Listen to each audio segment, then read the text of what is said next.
उठी के बैठी आधी रात रे लालनवा सूतल रहे हम माई के गोदिया अरे उठी के बैठी आधी रात रे लालनवा अरे उठी के बैठी आधी रात रे लालनवा केकर दुआरे माई बाजन बाजे अरे के कर होला विवाह रे लालनवा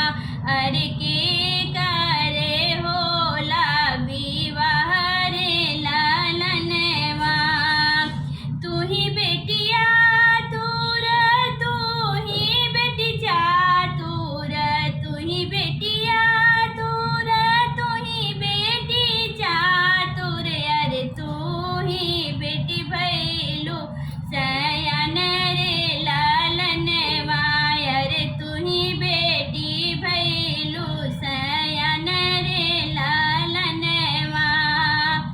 तोहरा दुआरे बेटी बाजन बाजे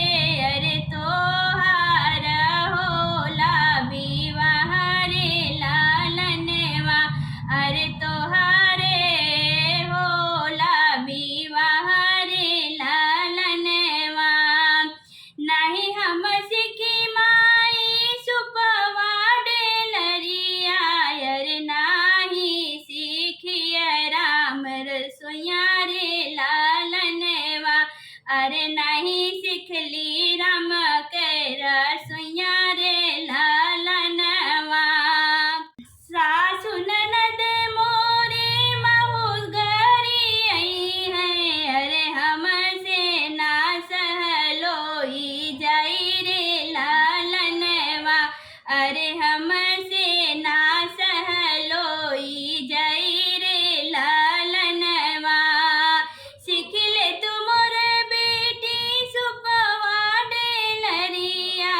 अरे सीख ले तू राम कर सोया रे लालनवा अरे सीख ले तू राम कर सोया रे लालनवा ननद जा तोहके हो नहीं घरे आई है अरे सुन ले तू अचेरा पसार रे लालनवा अरे सुनी ले तू अचेरा पसार रे लालनवा सासु के मन बेटी अपन मैया अरे सासुर के आपन पापा रे लालनवा अरे ससुर के आपन पापा रे लालनवा ननद के समझ बेटी आपन बहिनिया अरे देवरू समझू आपन भाई रे लालनवा अरे देवरू का समझू अपन भाई रे